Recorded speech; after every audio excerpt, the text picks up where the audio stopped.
Hi friends, this is Yana. It's been months since I posted a video, and I promised to cover the topic of making of Crystal Ibis. I've had a few busy months reconnecting with nomads in Quartzsite. Also, I have been working on my book in the background. I want to share the last chapter of my book here. The book is titled Devil's Breath,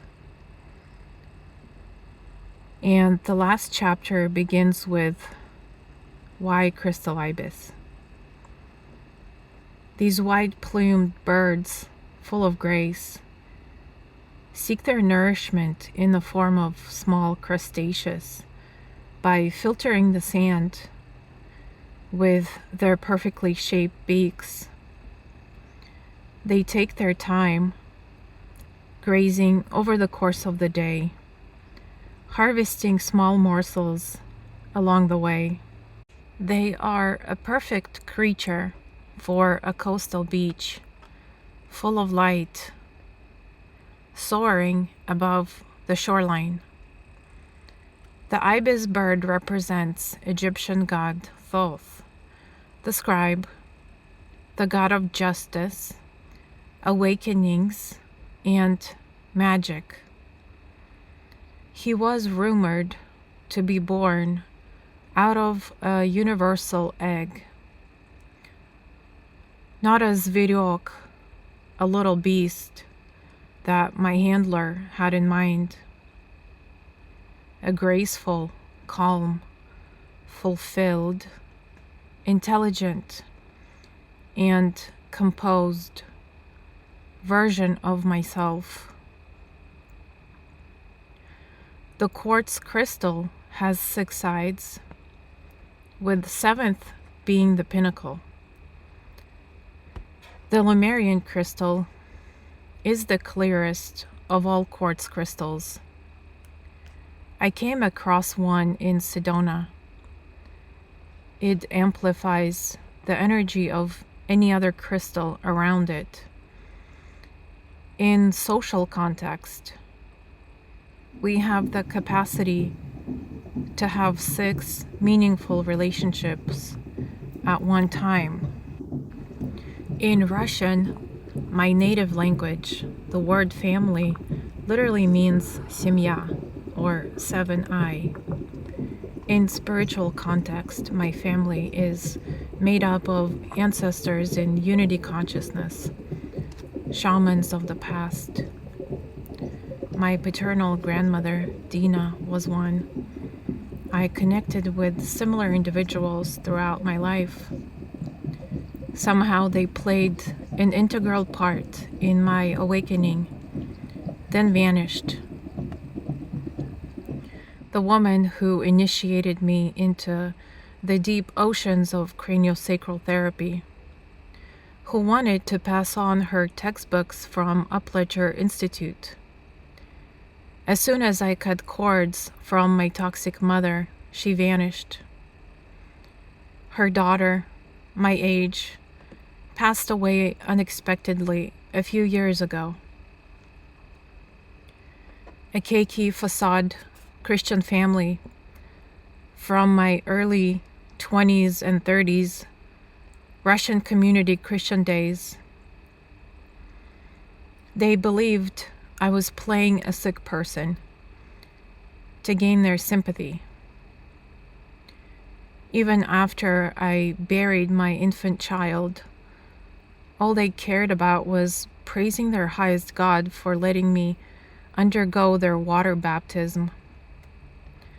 Their reputation had to be flawless. My stepfather captured their greedy souls with fistfuls of money. I had dreams of snakes living in a temporary shelter of their spare bedroom after being released from the NICU, where I lived for 6 months alongside my daughter. The husband of the family walked in on me in the bathroom, sitting down on the toilet, pants around my ankles. He took the longest time explaining why I should lock the bathroom door instead of just shutting it. To me, a closed bathroom door meant someone was occupying it. The School of Remembering teacher from Sedona in 2018, who helped me see the truth. I was introduced to sacred geometry concepts and cosmic disclosure, which led me to discover scopolamine. Amalia, the Australian shaman living in Sedona, who assisted in cord cutting. She kick-started my healing from toxic family dynamics. Since then, I had many moments of remembering, of knowing who I am. A shaman, a mystic, one of a kind, not to be tempered, minimized, or destroyed.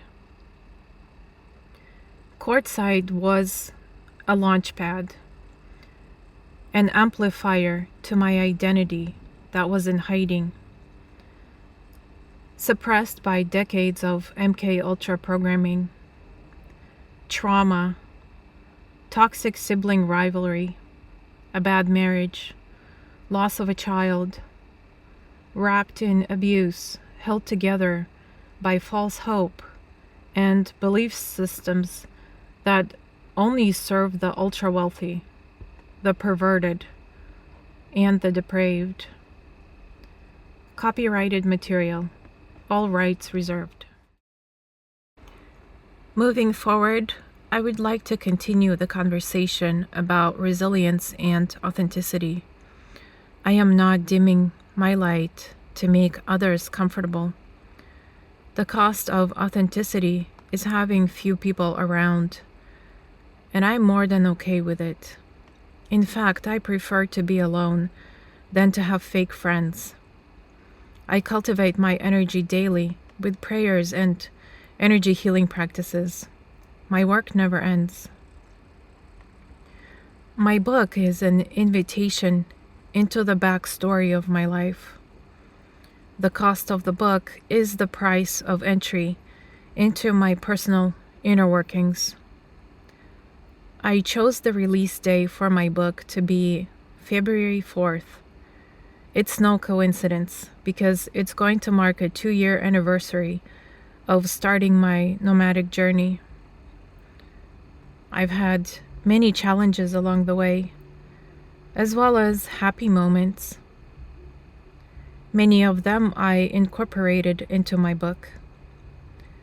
This is Volume 1.